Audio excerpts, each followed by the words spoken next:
तीनों नेता आपको दिखाई दे रहे हैं, या फिर अगर शिवराज सिंह चौहान की मैं बात करूं, लगातार ये जो महिलाओं के लिए कल्याणकारी योजनाएं चलाई गई हैं, तीन अलग अलग चेहरे, जल्दी से ये तीनों चेहरे हम दिखा देते हैं। और उसके बाद देवेंद्र फडणवीस एक बार फिर से बन गए हैं महाराष्ट्र के मुख्यमंत्री। आपको बताते चले कि वो दूसरे ऐसे सीएम हैं शरद पवार के बाद जो सबसे कम उम्र में महाराष्ट्र के मुख्यमंत्री 2014 में बने थे, और उसके बाद 2019 में 2 दिन के लिए, और फिर 2024 में समंदर के साथ कैसे उन्होंने शानदार वापसी की है। और यह अपने आप में अभूतपूर्व रहा, जिस तरह का प्रचंड जनादेश भारतीय जनता पार्टी ने हासिल किया है। दूसरी तरफ एकनाथ शिंदे दिन भर कयास लगाए जाते रहे, बनेंगे नहीं बनेंगे, नाराज हैं, क्या करेंगे, अगर नहीं आएंगे तो फिर कौन बनेगा। लेकिन तमाम कयासों पर विराम लगाते हुए एकनाथ शिंदे डिप्टी सीएम बन गए हैं। अजित पवार ने कल ही कह दिया था कि शिंदे साहब का तो नहीं पता, बट मैं तो डिप्टी सीएम बनने जा रहा हूं। और इस तरह से कह के एक चीज और है आदेश जी, जिसका जिक्र यहां पर करना बहुत जरूरी हो जाता है। बाहर से भी पॉलिटिकल मेहमान होंगे तो प्लीज मुझे बताइएगा, महाराष्ट्र की राजनीति में उस तरह की कटुता भी हमने बहुत कम देखी है।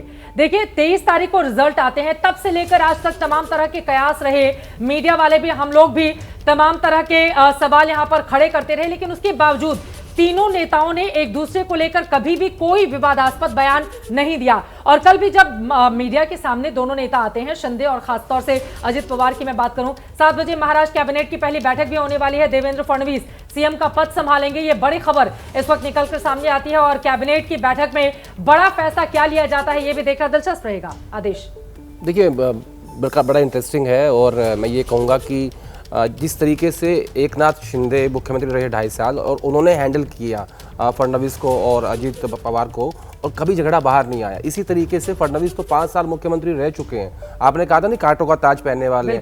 महाराष्ट्र का मुख्यमंत्री बनना कोई कांटों का ताज थोड़ी है, एलाइज हैं, साथ लेके चलेंगे।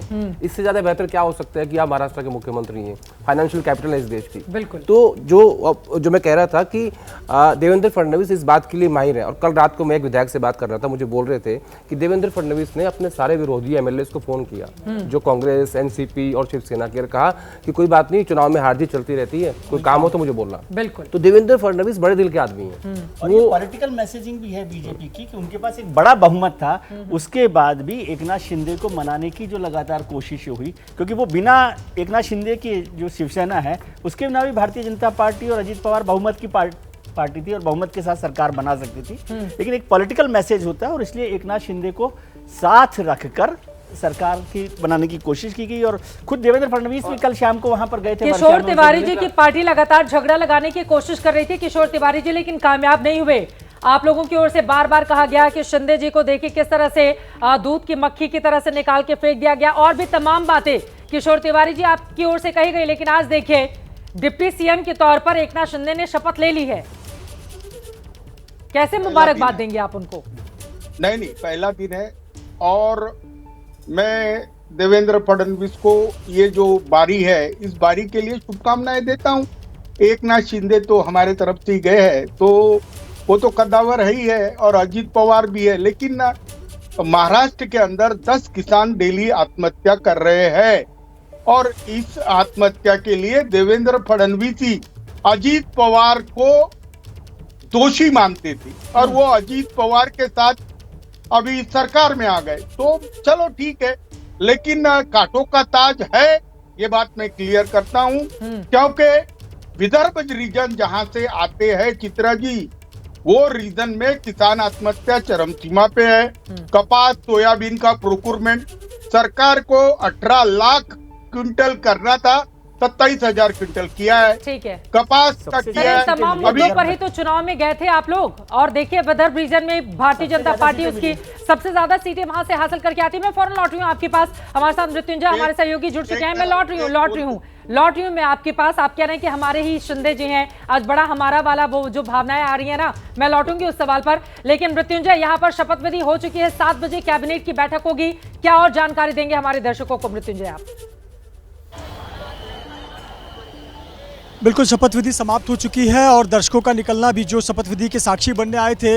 जरा देखिए किस प्रकार की भीड़ आपको मुंबई के छत्रपति शिवाजी टर्मिनस के बाहर और मुंबई महानगर पालिका के सामने जो रोड, महापालिका रोड है, वहाँ देखिए किस प्रकार की भीड़ निकल रही है। इतने लोग गवाह बनने आए थे। मुंबई पुलिस के क्राइम ब्रांच के अधिकारियों के माने तो 40,000 लोग पहुंचने वाले थे, लेकिन मैं यहाँ पर जब से मौजूद हूँ, हज़ारों लोग तो अंदर जा ही नहीं पाए। इस प्रकार की भीड़ उमड़ी हुई थी। और आपको बता दें कि शपथ विधि कार्यक्रम हो गया है, चूंकि अलग अलग गेट बनाए गए हैं। जो वीवीआईपी हैं उनके लिए अलग गेट बनाया गया है, माननीय मंत्रियों के लिए अलग गेट बनाया गया है। मुख्यमंत्री देवेंद्र फडणवीस हो, अजीत पवार हो और एकनाथ शिंदे हो, ये तीनों ही लोग मंत्रालय जाएंगे और मंत्रालय में जाकर पहली बैठक करेंगे। 7 बजे का समय दिया गया है जब वो पहली बैठक करेंगे। और जो सूत्र जानकारी दे रहे हैं, जो करीबी बता रहे हैं कि ऐसा पहली बैठक में ही फैसला हो सकता है कि लाडली बहन योजना की सफलता को देखते हुए जो लाडली बहन के लिए वादे किए गए थे उसे जारी रखा जाए, या फिर जो उसका पैसा है उसे बढ़ाने का ऐलान जो चुनाव वादों के रूप में किया गया था,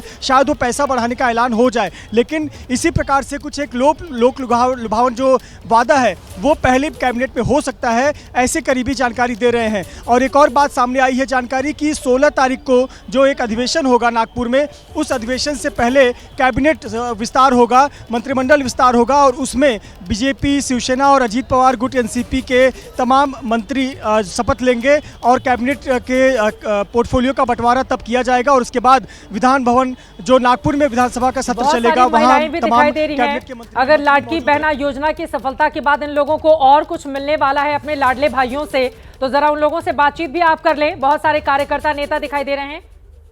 मृत्युंजय,